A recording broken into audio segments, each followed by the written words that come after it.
ഒരുപാട് പേര് ചോദിച്ചു, ഉസ്താദേ നമ്മൾ ളുഹർ, അസർ, മഗ്രിബ്, ഇശ, സുബഹി അല്ലെ, ഈ 5 വഖത്ത് നിസ്കാരം നിസ്കരിക്കുന്നവരാണ്. പലപ്പോഴും ഈ 5 വഖത്ത് നിസ്കാരം നിസ്കരിക്കുമ്പോൾ ബാങ്ക് കേൾക്കാറില്ല. ബാങ്ക് കേട്ടാൽ മാത്രമാണോ നിസ്കരിക്കേണ്ടത്? ബാങ്ക് കേൾക്കാത്തവർക്ക് നിസ്കരിക്കാൻ പാടുണ്ടോ? ഒരാൾ ചോദിച്ച സംശയമാണ്. എന്താ അതിൻ്റെ ഉത്തരം? കേൾക്കണോ? വീഡിയോയിലുണ്ട്. ഓരോ നിസ്കാരത്തിനും ചില സമയങ്ങളുണ്ട്. തോന്നും പോലെയല്ല നിസ്കരിക്കേണ്ടത്. നിസ്കാരത്തിൻ്റെ സമയം തുടങ്ങുന്നതെപ്പോഴാണ്, അവസാനിക്കുന്നതെപ്പോഴാണ്, ഖളാ ആകുന്നതെപ്പോഴാണ്? വിശദമായി ഇന്നത്തെ ക്ലാസ്സിൽ നമുക്കൊന്ന് കേൾക്കാം. ഒരാൾ നമസ്കാരത്തിന് ശേഷം ഒരു ചെറിയ അമൽ ചെയ്താൽ അവൻ്റെ പാപങ്ങൾ അള്ളാഹു എല്ലാം പുറത്തു കൊടുക്കും. അതുപോലെ തന്നെ അള്ളാഹു തആല അവനിക്ക് മഖ്ബൂലും മബ്റൂറുമായ ഒരു ഹജ്ജ് ചെയ്ത പ്രതിഫലം കൊടുക്കുമെന്നും നബി സല്ലല്ലാഹു അലൈഹി വസല്ലം തങ്ങൾ പറഞ്ഞു.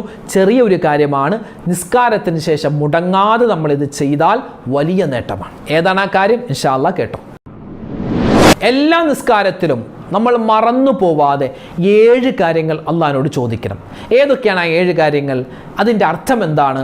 ഇതാ കേട്ടോളി അവസാനം വരെ. ഇതെല്ലാവർക്കും ഈ വീഡിയോ എത്തിച്ചു കൊടുക്കുക. അള്ളാഹു നമ്മളെല്ലാവരെയും ഖൈറിൻ്റെ അഹ്ലുകാരിൽ ഉൾപ്പെടുത്തട്ടെ. ആമീൻ. അസ്സലാമു അലൈക്കും വറഹ്മത്തുള്ളാഹി. ബിസ്മില്ലാ വൽഹംദുലില്ലാ വസ്സലാത്തു വസ്സലാമു അലാ റസൂലില്ലാ. സ്നേഹ ബഹുമാനം നിറഞ്ഞ സത്യവിശ്വാസികളെ, അള്ളാഹു നമ്മളെ എല്ലാവരെയും ഖൈറിൻ്റെ സലാമത്തിൻ്റെ അഹ്ലുകാരിൽ ഉൾപ്പെടുത്തി അനുഗ്രഹിക്കുമാറാവട്ടെ. നിരവധി ആളുകൾ നമ്മളോട് ദുആ വസിയത്ത് പറയാറുണ്ട്. ഒരുപാട് ആളുകൾ നമ്മുടെ കമൻറ്റിലൂടെയൊക്കെ ഒരുപാട് വിഷമങ്ങളും സങ്കടങ്ങളൊക്കെ പറഞ്ഞവരാണ്. അള്ളാഹു എല്ലാവരുടെയും എല്ലാ പ്രയാസ പ്രതിസന്ധികളും മാറ്റിക്കൊടുക്കട്ടെ. നമ്മുടെയും അവരുടെയും എല്ലാ പ്രശ്നങ്ങളും മാറ്റി നല്ലൊരു സന്തോഷമുള്ള ജീവിതം നമുക്കെല്ലാവർക്കും അള്ളാഹു നൽകുമാറാവട്ടെ. ഇൻഷാ അല്ലാഹ് ഇന്നത്തെ നമ്മുടെ മജ്ലിസ് തുടങ്ങുന്നതിന് മുമ്പ് നമുക്കെല്ലാവർക്കും ഒരു പ്രാവശ്യം പറഞ്ഞാൽ തന്നെ ഒരുപാട് നേട്ടങ്ങൾ കിട്ടുന്ന, മാത്രമല്ല നമ്മളിത് പറയുന്തോറും നമ്മുടെ മീസാൻ എന്ന തുലാസ് ഭാരം കൊണ്ട് തൂങ്ങുന്ന, അള്ളാഹുവിന് ഏറ്റവും കൂടുതൽ ഇഷ്ടമുള്ള ഒരു വാക്കുണ്ട്. നമുക്കെല്ലാവർക്കും അത് ഒരു പ്രാവശ്യം പറഞ്ഞിട്ട് ഇൻഷാ അല്ലാഹ് അതിൻ്റെ ബർക്കത്ത് കൊണ്ട് നമ്മുടെ ബാക്കി കാര്യങ്ങളിലേക്ക് നമുക്ക് കടക്കുകയാണ്. എല്ലാവരും ഒന്നിച്ച് പറഞ്ഞു, സുബ്ഹാനല്ലാഹി വബിഹംദിഹി സുബ്ഹാനല്ലാഹിൽ അലീം വബിഹംദിഹി അസ്തഗ്ഫിറുല്ലാഹ്. അള്ളാഹു സുബ്ഹാനഹു തആല ഈ ദിക്റിൻ്റെ ബർക്കത്ത് കൊണ്ട്, ഈ ദിക്ർ പറഞ്ഞ എന്തെല്ലാം നേട്ടങ്ങളും പ്രതിഫലങ്ങളുമുണ്ടോ അത് മുഴുവനും അള്ളാഹു നമുക്ക് നൽകുമാറാവട്ടെ. ആമീൻ യാ റബ്ബൽ ആലമീൻ. ഒരുപാട് ആളുകൾ നമ്മുടെ വീഡിയോകൾക്ക് താഴെയും അതല്ലാതെ നേരിട്ട് കണ്ടും ഫോണിലും ഒക്കെ ചോദിക്കുന്ന പല സംശയങ്ങളുണ്ട്. പ്രത്യേകിച്ച് നിസ്കാരവുമായി ബന്ധപ്പെട്ട് പല സംശയങ്ങളും ചോദിക്കാറുണ്ട്. നിസ്കാരവുമായി ബന്ധപ്പെട്ട് നിസ്കാരത്തിൻ്റെ സമയം, നിസ്കാരം ഖളാ ആകുന്നതുമായി ബന്ധപ്പെട്ട പല സംശയങ്ങളും. നമ്മൾ നിസ്കരിക്കുന്ന നിസ്കാരത്തിന് ഫർളുണ്ട്, ഷർത്തുണ്ട്, സുന്നത്തുണ്ട്, കറാഹത്തുണ്ട്. ഷർത്ത് എന്ന് പറഞ്ഞാൽ എന്താ? ഇത് ഉണ്ടെങ്കിലേ നിസ്കാരം ശരിയാകൂ, എന്നാൽ ഇത് നിസ്കാരത്തിൽ പെട്ട കാര്യവുമല്ല. അതാണ് നിസ്കാരത്തിൻ്റെ ഷർത്തുകൾ എന്ന് പറഞ്ഞാൽ. 1 അശുദ്ധിയിൽ നിന്ന് ശുദ്ധിയാവുക, 2 നജസിൽ നിന്ന് ശുദ്ധിയാവുക, 3 സമയമായെന്നറിയുക, 4 ഔറത്ത് മറക്കുക, 5 കിബിലക്ക് മുന്നിടുക. ഇത് നമ്മൾ മദ്രസയിൽ പഠിച്ചതാണ് അല്ലേ? ആണ്. ഇതിൽ 3ാമതായി നമ്മൾ പഠിച്ച ഒരു കാര്യമാണ് സമയമായെന്നറിയുക. അതായത് സമയമായി എന്ന് ഉറപ്പോ ഭാവനയോ ഉണ്ടെങ്കിൽ മാത്രമേ നമ്മൾ നിസ്കരിക്കാൻ പാടുള്ളൂ. വെറുതെ അങ്ങോട്ട് നിസ്കരിക്കാൻ പാടില്ല. ഒരാളിപ്പോൾ നിസ്കരിച്ചു, ളുഹർ നിസ്കാരം 4 റക്അത്ത് നിസ്കരിച്ചു. നിസ്കാരത്തിന് ശേഷമാണ് അയാൾക്ക് മനസ്സിലായി, അല്ലെങ്കിൽ അയാൾ കേൾക്കുന്നു ളുഹർ ബാങ്ക് വിളിക്കുന്നേ ഉള്ളൂ, എങ്കിൽ അയാൾ ളുഹർ നിസ്കാരം മടക്കി നിസ്കരിക്കണമെന്നാണ്. അയാൾ നിസ്കാരം ശരിയായിട്ടില്ല, കാരണം സമയമായതിനു ശേഷമേ അയാൾ നിസ്കരിക്കാവൂ. അപ്പോൾ ഇങ്ങനെ നമ്മൾ നിസ്കാരത്തിൽ പ്രത്യേകം ശ്രദ്ധിക്കേണ്ട ഒരു വിഭാഗം കാര്യങ്ങളാണ് നിസ്കാരത്തിൻ്റെ ഷർത്തുകൾ. അതിൽ പ്രധാനപ്പെട്ടതാണ് സമയമായെന്നറിയുക. പിന്നെ നിസ്കാരത്തിന് ഖളാ ആകുന്ന സമയമുണ്ട്, അദാ ആകുന്ന സമയമുണ്ട്. നബി സല്ലല്ലാഹു അലൈഹി വസല്ലമ തങ്ങളോട് ഒരു ദിവസം ഒരു സ്വഹാബി വന്ന് ചോദിച്ചു, നബിയെ, നിസ്കാരങ്ങളിൽ വെച്ച് ഏറ്റവും ഖൈറായ നിസ്കാരം ഏതാ? അപ്പോൾ അള്ളാഹുവിൻ്റെ ഹബീബ് പറഞ്ഞത്, നിസ്കാരം അതിൻ്റെ ആദ്യ സമയത്ത് തന്നെ നിസ്കരിക്കണം. ളുഹർ ബാങ്ക് വിളിച്ചാൽ ആ ബാങ്ക് വിളിച്ച ഉടൻ തന്നെ നിസ്കരിക്കുക, അതാണ് ആദ്യ സമയം. അസർ ബാങ്ക് വിളിച്ചാൽ ആ ബാങ്കിന് ഉടൻ തന്നെ നിസ്കരിക്കുക. മഗ്രിബ് ആണെങ്കിൽ അതിൻ്റെ ഉടൻ, ഇശ ആണെങ്കിലും സുബഹി ആണെങ്കിലും ബാങ്ക് വിളിച്ച് 15 മിനിറ്റിൻ്റെ ഉള്ളിൽ അല്ലെങ്കിൽ ഒരു 10 മിനിറ്റ് 5 മിനിറ്റിൻ്റെ ഉള്ളിൽ തന്നെ നിസ്കാരം നിർവഹിക്കുക. അതാണ് ഏറ്റവും നല്ല നിസ്കാരം. ബാങ്ക് വിളി അല്ലെങ്കിൽ സമയം ആയാൽ ബാങ്ക് വിളി കേട്ടോ അല്ലെങ്കിൽ സമയമായതിനോ ശേഷം നിസ്കരിക്കുന്ന നിസ്കാരവുമാണ് നിസ്കാരങ്ങളിൽ വെച്ച് ഏറ്റവും ഖൈറായതെന്ന് നബി സല്ലല്ലാഹു അലൈഹി വസല്ലമ തങ്ങൾ പറയുകയാണ്. ചില ആളുകൾ ചോദിക്കുന്ന ഒരു സംശയമാണ്, ഉസ്താദേ ബാങ്ക് വിളി കേട്ടാൽ മാത്രമാണോ നിസ്കരിക്കാൻ പറ്റൂ? ഇപ്പോൾ പള്ളിയിൽ നിന്നും ബാങ്ക് കേട്ടാൽ മാത്രമാണോ ളുഹർ നിസ്കരിക്കേണ്ടത്? അസറിൻ്റെ ബാങ്ക് പള്ളിയിൽ നിന്നും കേട്ടാൽ മാത്രമേ നിസ്കരിക്കേണ്ടതുള്ളൂ എന്ന് ചോദിച്ചവരുണ്ട്. അല്ല, ബാങ്ക് വിളിക്കണം എന്നൊന്നുമില്ല. സമയമായാൽ നമുക്ക് നിസ്കാരം നിർബന്ധമായി. സമയമായാൽ മതി. ബാങ്ക് 12:30 ബാങ്ക് വിളിക്കണം, ളുഹർ ബാങ്ക് വിളിക്കണം എന്നൊന്നുമില്ല. ചിലപ്പോൾ മൊല്ലാക്ക ഉറങ്ങിപ്പോവാം, അല്ലെങ്കിൽ ചിലപ്പോൾ മെയ്ക്ക് കേടാവാം, ചിലപ്പോൾ ബാങ്ക് വിളിക്കാൻ ആരും ഉണ്ടാവില്ല. എന്നാലും 12:30 ആകുമ്പോൾ ളുഹറിൻ്റെ സമയമായി, അത് ബാങ്ക് വിളിച്ചാലും ഇല്ലെങ്കിലും. അപ്പോൾ 12:30 ശേഷം എന്താണ്? ളുഹർ നിസ്കാരം നമ്മൾ നിർവഹിക്കാനുള്ള സമയം തുടങ്ങുകയാണ്. ഇതൊരു ഉദാഹരണം പറഞ്ഞതാണ് കേട്ടോ. പിന്നെ സ്ത്രീകളെ സംബന്ധിച്ചിടത്തോളം അവർക്ക് ബാങ്ക് കൊടുക്കേണ്ട കാര്യമൊന്നുമില്ല. ഇക്കാമത്ത് മാത്രം ചെറിയൊരു ശബ്ദത്തിൽ കൊടുത്തിട്ട് അവർക്ക് നിസ്കരിക്കൽ പ്രത്യേകം നല്ലതാണ്. ഇനി ഇൻഷാ അല്ലാഹ് നമ്മൾ പറയാൻ പോകുന്നത് ഓരോ നമസ്കാരം അല്ലേ, നമ്മൾ ളുഹർ, അസർ, മഗ്രിബ്, ഇശ ഈ 5 വഖത്ത് നമസ്കാരത്തിനും സമയമുണ്ട്. അതേതാണ് ആ സമയമെന്ന് നമ്മൾ ഇൻഷാ അല്ലാഹ് പഠിക്കാൻ പോവുകയാണ്. ളുഹറിൻ്റെ സമയം, ളുഹർ നമസ്കാരം തുടങ്ങുന്ന സമയം സൂര്യൻ മധ്യത്തിൽ നിന്നും തെറ്റിയത് മുതൽ ഒരു കുന്തത്തിൻ്റെ നിഴൽ അതിനോളം ആകുന്നത് വരെ. ഇതാണ് നമ്മൾ മദ്രസയിൽ പഠിച്ചിട്ടുള്ളത്. അതായത് പണ്ട് ക്ലോക്കോ വാച്ചോ ഒന്നും ഇല്ലാതിരുന്ന സമയം. അന്ന് കിബില നിർണയവും അതുപോലെ തന്നെ നിസ്കാര സമയമൊക്കെ നിർണയിച്ചിരുന്നത് പല ഉപകരണങ്ങൾ കൊണ്ടാണ്. അത്തരത്തിൽ പണ്ടുള്ള പഴമക്കാർ ഈ ളുഹർ നമസ്കാരത്തിൻ്റെ സമയം അവർ കണക്കാക്കിയിരുന്നത് ഒരു വടി, ഒരു കുന്തം കുത്തിവെച്ചാൽ അതിൻ്റെ നിഴൽ അതിനോളം ആകുന്നതുവരെയാണ് ളുഹർ നമസ്കാരത്തിൻ്റെ ടൈം ഉള്ളത്. ഏതു മുതൽ? സൂര്യൻ മധ്യത്തിൽ നിന്നും, സൂര്യൻ നടുക്ക് നിന്നും തെറ്റിയത് മുതൽ ഒരു വസ്തുവിൻ്റെ നിഴൽ അതിനോളം ആകുന്നത് വരെയാണ് ളുഹർ നമസ്കാരത്തിൻ്റെ സമയം. ഇന്നിപ്പോൾ നമ്മളൊരു വടി കുത്തിയിട്ട് അതിൻ്റെ നിഴൽ അതിനോളം ആകുന്നത് വരെ നോക്കിയിരിക്കേണ്ട കാര്യമൊന്നുമില്ല. മറിച്ച് നമുക്കിപ്പോൾ മനസ്സിലാകും, ഇപ്പോൾ നമുക്ക് ആധുനികമായ ഡിജിറ്റൽ സംവിധാനങ്ങളുണ്ട്, ക്ലോക്ക് ഉണ്ട്, വാച്ച് ഉണ്ട്, ആ സംവിധാനങ്ങളൊക്കെ ഉണ്ട്. അപ്പോൾ അത് ഉപയോഗപ്പെടുത്തിയിട്ട്, അതായത് ഇന്ന് ളുഹർ ബാങ്കിൻ്റെ സമയം മുതൽ അസർ ബാങ്കിൻ്റെ തൊട്ട് മുമ്പ് വരെ നമുക്ക് ളുഹർ നമസ്കാരത്തിൻ്റെ ടൈം ഉണ്ട്. ഇനി അസർ ബാങ്ക് വിളിച്ചാൽ പിന്നെ ളുഹർ നിസ്കാരത്തിൻ്റെ സമയം കഴിഞ്ഞു, പിന്നെ ഖളാ ആയിട്ടായിരിക്കും പിന്നെ നിസ്കരിക്കേണ്ടത്. ഇനി അസർ നമസ്കാരത്തിൻ്റെ സമയം പറയാം. അസർ നമസ്കാരത്തിൻ്റെ ടൈം ഉള്ളത് ളുഹർ നമസ്കാരത്തിൻ്റെ സമയം അവസാനിക്കുന്നത് മുതൽ സൂര്യൻ പൂർണ്ണമായും അസ്തമിക്കുന്നത് വരെ. അതായത് ഇന്നത്തെ കാലത്ത് നമ്മൾ ഇങ്ങനെ പറയേണ്ട കാര്യമില്ല. അതായത് അസർ ബാങ്ക് വിളിച്ചത് മുതൽ മഗ്രിബ് ബാങ്ക് വിളിക്കുന്നതിന് തൊട്ട് മുമ്പ് വരെ. എന്തിൻ്റെ സമയം? അസറിൻ്റെ സമയം. ഇവിടെ ഹനഫി മദ്ഹബിൽ ചില വ്യത്യാസങ്ങളുണ്ട്. അതായത് ഹനഫി മദ്ഹബുകാരായ ഇടുക്കി, അതുപോലെ പത്തനംതിട്ട, തിരുവനന്തപുരം, അതുപോലെ തന്നെ പാലക്കാട്, തമിഴ്നാടുള്ള പല പ്രദേശത്ത്, കന്യാകുമാരി ഭാഗത്തൊക്കെ താമസിക്കുന്ന ഒരുപാട് പേര് നമ്മുടെ വീഡിയോ കാണുന്നവരാണ്. അവരൊക്കെ ചിലപ്പോൾ ഹനഫി മദ്ഹബ്, കോട്ടയം ജില്ലക്കാർ ഹനഫി മദ്ഹബുകാരായിരിക്കും. അപ്പോൾ അവരെ സംബന്ധിച്ചിടത്തോളം അവരുടെ ടൈം, അതായത് ളുഹർ നമസ്കാരത്തിൻ്റെ സമയം സൂര്യൻ മധ്യത്തിൽ നിന്നും തെറ്റിയത് മുതൽ ഒരു വസ്തുവിൻ്റെ നിഴൽ അതിൻ്റെ ഇരട്ടിയാകുന്നത് വരെയാണ്. ഷാഫി മദ്ഹബിൽ അതിനോളമാകുന്നത് വരെ, എന്നാൽ ഹനഫി മദ്ഹബിൽ അതിൻ്റെ ഇരട്ടിയാകുന്നത് വരെയാണ്. അതായത് നിങ്ങളെ സംബന്ധിച്ചിടത്തോളം നിങ്ങളുടെ ളുഹറിൻ്റെ സമയം മുതൽ അസർ ബാങ്ക് വിളിക്കുന്നതിന് തൊട്ട് മുമ്പ് വരെയാണ് നിങ്ങളുടെ ളുഹറിൻ്റെ സമയം. അതൊന്ന് മനസ്സിലാക്കി വെച്ചാൽ മതി. ഇനി മഗ്രിബിൻ്റെ സമയം. മഗ്രിബ് നമസ്കാരത്തിൻ്റെ സമയം തുടങ്ങുന്നത് സൂര്യൻ പൂർണ്ണമായും മറഞ്ഞത് മുതൽ ചുവന്ന ശോഭ മായുന്നത് വരെ. ആകാശത്ത് ആ ചുവന്ന കളറുണ്ടല്ലോ, ആ ചുവന്ന കളറ് മായുന്നത് വരെയാണ് മഗ്രിബ് നമസ്കാരത്തിൻ്റെ സമയമെന്ന് ഒരു അഭിപ്രായം പണ്ഡിതന്മാരുടെ. ചില പണ്ഡിതന്മാർ പറയുന്നു മഗ്രിബിൻ്റെ ബാങ്ക് വിളിച്ചത് മുതൽ ഇശായിൻ്റെ ബാങ്ക് വിളിക്കുന്നതിന് തൊട്ട് മുമ്പ് വരെ ഉണ്ട്. ഇതൊരു മറ്റൊരു അഭിപ്രായം. വേറെ ചില അഭിപ്രായം മഗ്രിബ് ബാങ്ക് വിളിച്ചത് മുതൽ 3 റക്അത്ത്, മഗ്രിബ് ബാങ്ക് വിളിച്ചു, അതിനുശേഷം 3 റക്അത്ത് മഗ്രിബ് നമസ്കാരവും അതിനുശേഷം 2 റക്അത്ത് സുന്നത്ത് നിസ്കാരവും നിർവഹിക്കുന്ന സമയം വരെയാണ് എന്തിൻ്റെ സമയം? മഗ്രിബ് നമസ്കാരത്തിൻ്റെ സമയം.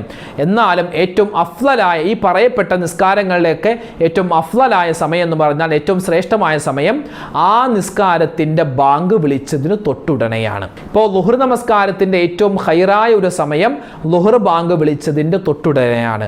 അസറിൻ്റെതും തൊട്ടുടനെ, മഗ്രിബിൻ്റെ തൊട്ടുടനെ, ഇശായിൻ്റെ തൊട്ടുടനെ, സുബഹിയുടെയും തൊട്ടുടനെ. അതായത് ഏത് ബാങ്കാണോ വിളിക്കുന്നത് ആ ബാങ്ക് വിളിച്ച് നമ്മൾ ദുആ ചെയ്ത് അതിന് മുമ്പുള്ള 2 റക്അത്ത് സുന്നത്ത് കൂടി നിസ്കരിച്ച് ഉടൻ തന്നെ ഫർദ് നിസ്കരിക്കലാണ് ഏറ്റവും നല്ല സമയം. ഇനി ഇശായിൻ്റെ സമയം, മഗ്രിബിൻ്റെ സമയം കഴിഞ്ഞത് മുതൽ ഫജ്റുസ് സ്വാദിഖ് വെളിവാകുന്നത് വരെ, അതായത് ഇശായിൻ്റെ ബാങ്ക് വിളിച്ചത് മുതൽ സുബഹി ബാങ്ക് വിളിക്കുന്നതിന് തൊട്ട് മുമ്പ് വരെയുള്ള സമയം ആണ് എന്തിൻ്റെ സമയം? ഇശാ നിസ്കാരത്തിൻ്റെ സമയം. ഇനി സുബഹി നമസ്കാരത്തിൻ്റെ സമയമോ ഫജ്റുസ് സ്വാദിഖ് വെളിവായത് മുതൽ ഉദയം വരെയാണ്. ഉദയം വരെ, ബാങ്ക് വിളിച്ച മുതൽ ഉദയം വരെ. ഇപ്പോൾ ഈ ഒരു സമയത്ത് ഇപ്പോൾ നമ്മുടെ പള്ളിയിൽ, എൻ്റെ പള്ളിയിലൊക്കെ സുബഹി ബാങ്ക് വിളിക്കുന്നത് 5:03 5:03 സുബഹി ബാങ്ക് വിളിക്കും.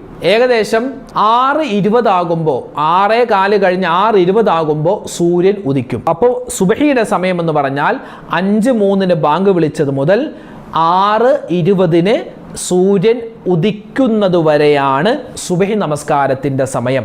അത് കഴിഞ്ഞാൽ പിന്നെ ഖളാ ആയി പോകും.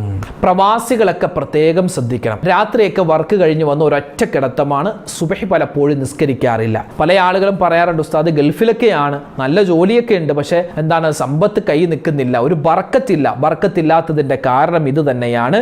എന്ത്? സുബഹി നമസ്കാരം ഖളാ ആക്കിയിട്ട് കിടക്കുക. അത് ആണാവട്ടെ പെണ്ണാവട്ടെ എല്ലാവരും ശ്രദ്ധിക്കണം. ചില മോശം പ്രവൃത്തി ചെയ്യുന്ന ആളുകളുണ്ട്, സ്ത്രീകളാണ് കൂടുതലും അങ്ങനെ ചെയ്യുന്നത്. മോശം പ്രവൃത്തി എന്ന് പറഞ്ഞാൽ അങ്ങനെ ചെയ്യാതിരിക്കലാണ് വേണ്ടത്. മഹത്തുക്കൾ പറയുന്നു, ഒരാൾ ളുഹർ നമസ്കാരം നിസ്കരിച്ചില്ല, അയാൾ ഇങ്ങനെ പിന്തിപ്പിച്ച് അസർ ബാങ്ക് വിളിക്ക് 4 മണിക്ക് അസർ ബാങ്ക് ആണെങ്കിൽ 3:55 തന്നെ പെട്ടെന്ന് വുളു എടുത്ത് നേരെ മുസല്ല വിരിച്ച് അങ്ങോട്ട് നിസ്കരിക്കുകയാണ്. ഒന്നുകിൽ ആ ളുഹർ നിസ്കാരം നിസ്കരിക്കുന്നതിൻ്റെ ഇടയിലോ അല്ലെങ്കിൽ ളുഹർ നിസ്കാരം നിസ്കരിച്ച ഉടനെയോ അസർ ബാങ്ക് വിളിക്കും, അസറും കൂടി നിസ്കരിച്ചിട്ട് പോകും. ളുഹറും അസറും കൂടി ഒന്നിച്ച് നിസ്കരിക്കാൻ വേണ്ടി മനഃപൂർവ്വം പിന്തിപ്പിക്കുന്ന ആളുകളുണ്ടെങ്കിൽ വളരെ ശ്രദ്ധിക്കണേ, അത് ഗുരുതരമാണ്. എങ്ങാനും അത് നിസ്കാരം ഖളാ ആയി പോയാൽ അതിന് ഗുരുതരമായ ശിക്ഷയുണ്ട്. അള്ളാഹു നമ്മളെ കാത്തു രക്ഷിക്കുമാറാവട്ടെ, ആമീൻ. അപ്പോൾ ഈ കാര്യങ്ങളൊക്കെ ഒന്ന് ശ്രദ്ധിക്കണം. പിന്നെ പല ആളുകളും ചോദിക്കാറുണ്ട്, ഉസ്താദേ ഖളാ എന്നുള്ള സംഭവമുണ്ടോ? ളുഹർ നിസ്കാരം നിസ്കരിക്കാൻ പറ്റിയില്ല, നിസ്കരിക്കാൻ പറ്റാത്ത നിസ്കാരം ഖളാ വീട്ടേണ്ട കാര്യമുണ്ടോ? അങ്ങനെ ഇസ്ലാമിൽ ഖളാ ഉണ്ടോ? ഉണ്ട്, ഇസ്ലാമിൽ ഖളാ ഉണ്ട്. അങ്ങനെ ചില ആളുകൾ സംശയം ചോദിച്ചതുകൊണ്ടാണ് ഞാനത് പറയുന്നത്. ഇസ്ലാമിൽ ഖളാ ഉണ്ട്. അതായത് നമുക്ക് പ്രായപൂർത്തിയായത് മുതൽ ഏതൊക്കെ നിസ്കാരങ്ങൾ ഖളാ ആയിട്ടുണ്ടോ അത് മുഴുവനും നമ്മൾ ഖളാ വീട്ടൽ നിർബന്ധമാണെന്നാണ്. ആ കാര്യം പലപ്പോഴും ആരും ശ്രദ്ധിക്കാറ്. എത്രയോ ഉമ്മമാര് എത്രയോ ഉപ്പമാർക്ക് ആ ചെറുപ്രായത്തിലൊക്കെ അവരൊക്കെ ദീനുമായിട്ട് വലിയ ബന്ധമില്ലാതിരുന്നിട്ട് നിസ്കാരമൊന്നും ക്ലിയർ ആയിരുന്നില്ല. ഇപ്പോൾ ഒരു 10-40 വയസ്സായപ്പോഴാണ് ഇതിൻ്റെ ഗൗരവം മനസ്സിലായത്. എങ്കിൽ നിങ്ങൾ ആ പണ്ടുള്ള കാലത്ത് നിസ്കരിക്കാത്ത നിസ്കാരമൊക്കെ ഖളാ വീട്ടണം. ഖളാ വീട്ടുമ്പോൾ നിയ്യത്ത് വെക്കേണ്ടത് എങ്ങനെ? എനിക്ക് മുമ്പ് ഖളാ ആയി പോയ ളുഹർ നമസ്കാരം 4 റക്അത്ത് ഖിബ്ലക്ക് മുന്നിട്ട് അല്ലാഹു തആലക്ക് വേണ്ടി ഞാൻ നിസ്കരിക്കുന്നു, അല്ലാഹു അക്ബർ. ഈ ഖളാ വീട്ടുക എന്ന് പറയുമ്പോൾ വലിയ ആനക്കാര്യം എന്നാണ് എന്ന് ചിന്തിക്കേണ്ട. വളരെ സിമ്പിളാണ്. സുബഹി നിസ്കാരം നിസ്കരിക്കാൻ പറ്റിയില്ല, നമ്മൾ എഴുന്നേറ്റപ്പോൾ 7 മണിയായി, അതായത് സുബഹി നിസ്കാരം ഖളാ ആയി. എങ്കിൽ സുബഹി നിസ്കാരം വേഗത്തിൽ തന്നെ ഖളാ വീട്ടണം. എങ്ങനെയാണ് ഖളാ വീട്ടേണ്ടത്? വേറെ ഒന്നുമില്ല, സാധാരണ നിസ്കാരം പോലെ തന്നെയാണ്. നിയ്യത്തിൽ വ്യത്യാസമുണ്ട്. അതേത് നിസ്കാരമാണെങ്കിൽ നിയ്യത്തിൽ ഖളാ വീട്ടുമ്പോൾ വ്യത്യാസമുണ്ട്. ഇപ്പോൾ 4 റക്അത്ത് ളുഹർ നമസ്കാരം ഖളാ ആയി ഖിബ്ലക്ക് മുന്നിട്ട് അല്ലാഹു തആലക്ക് വേണ്ടി നിസ്കരിക്കുന്നു. 2 റക്അത്ത് സുബഹി നമസ്കാരം ഖളാ ആയി അല്ലാഹു തആലക്ക് വേണ്ടി ഖിബ്ലക്ക് മുന്നിട്ട് ഞാൻ നിസ്കരിക്കുന്നു. അങ്ങനെ നിയ്യത്ത് ഖളാ ആയി എന്നൊരു വാക്ക് അവിടെ വരണം. ആ കാര്യം പ്രത്യേകം ശ്രദ്ധിക്കുക. ഇനി ചില ആളുകൾ സംശയം കൊണ്ടുവന്നത്, ഉസ്താദേ ഞങ്ങൾ ളുഹർ നിസ്കാരം നിസ്കരിക്കുകയാണ്, ളുഹർ നിസ്കാരം നിസ്കരിക്കാൻ വേണ്ടി കൈകെട്ടി ഫാത്തിഹ ഓതി, സൂറത്ത് ഓതി, റുക്കൂഅ് ചെയ്തു, ഇഅ്തിദാൽ ചെയ്തു, സുജൂദിലേക്ക് പോയി. അതായത് 1-ാമത്തെ റക്അത്തിൽ സുജൂദിൽ ചെന്നപ്പോൾ അസറിൻ്റെ ബാങ്ക് വിളിച്ചു. എങ്കിൽ ഞങ്ങൾ എന്ത് ചെയ്യും? അല്ലെങ്കിൽ ളുഹർ നിസ്കരിച്ചു കൊണ്ടിരിക്കുന്നു, 2-ാമത്തെ റക്അത്തിൽ അസർ ബാങ്ക് വിളിക്കുന്നു, അതായത് അത്രയും സമയമായി എന്ന് അർത്ഥം. എങ്കിൽ നിസ്കാരം മുറിക്കണോ? ബാങ്കിൻ്റെ ഇജാബത്ത് മറുപടി കൊടുക്കേണ്ട കാര്യമുണ്ടോ എന്ന് ചോദിച്ചിരുന്നു. നമ്മൾ നിസ്കരിക്കുന്ന സമയത്താണ് ബാങ്ക് വിളിക്കുന്നതെങ്കിൽ നിസ്കാരം മുറിക്കേണ്ട കാര്യമൊന്നുമില്ല. നമ്മൾ എന്ത് ചെയ്യുക? ആ നിസ്കാരം തുടർത്തിക്കൊണ്ടുപോവുക. നിസ്കാരത്തിന് ശേഷം ബാങ്കിൻ്റെ ഇജാബത്തും ബാക്കിയുള്ള ദുആയും പറഞ്ഞാൽ മതി. ഇനി ചില ആളുകൾ ചെയ്യുന്നത്, ഉസ്താദെ ഇപ്പോൾ 2 റക്അത്ത് സുബഹി നമസ്കാരം ഖളാ ഉണ്ടെന്ന് വിചാരിക്കാം. അപ്പോൾ നമ്മൾ ഖളാ ആയിട്ട് നിസ്കരിക്കുകയാണെങ്കിൽ അത് 3 റക്അത്തായിട്ട് കൂട്ടി നിസ്കരിക്കുന്നത് കൊണ്ട് കുഴപ്പമുണ്ടോ? എന്തിനാ കൂട്ടി നിസ്കരിക്കുന്നത്? അല്ല, സാധാരണ നമ്മളിപ്പോൾ കറണ്ട് ബില്ല് അല്ലെങ്കിൽ വെള്ളത്തിൻ്റെ ബില്ല്, കുടിവെള്ളത്തിൻ്റെ ബില്ലൊക്കെ അടക്കാൻ താമസിച്ചു പോയാൽ അവരൊരു തീയതി നിശ്ചയിച്ചിട്ടുണ്ടാകും, ആ തീയതിയും കൂടി കഴിഞ്ഞു പോയാൽ എന്തടക്കണം? ഫൈൻ അടക്കണം. എന്നതുപോലെ നിസ്കാരം ഖളാ ആയി പോയാൽ ആ നിസ്കാരം ഖളാ വീട്ടുമ്പോൾ എക്സ്ട്രാ 1 റക്അത്ത് കൂട്ടി നിസ്കരിക്കണോ എന്ന് ചിലർക്കൊരു സംശയമുണ്ട്. അങ്ങനെയൊന്നുമില്ല. നിസ്കാരം ഏത് സമയത്ത് ഖളാ വീട്ടിയാലും കറക്റ്റ് അതിൻ്റെ റക്അത്ത് തന്നെ നിസ്കരിച്ചാൽ മതിയാകുന്നതാണ്. അപ്പോൾ ഈ കാര്യം മനസ്സിലായല്ലോ. അല്ലാഹു തആല ഇതൊക്കെ ശ്രദ്ധിച്ച് നിസ്കരിക്കാൻ തൗഫീക്ക് തരുമാറാവട്ടെ. ആമീൻ യാ റബ്ബൽ ആലമീൻ.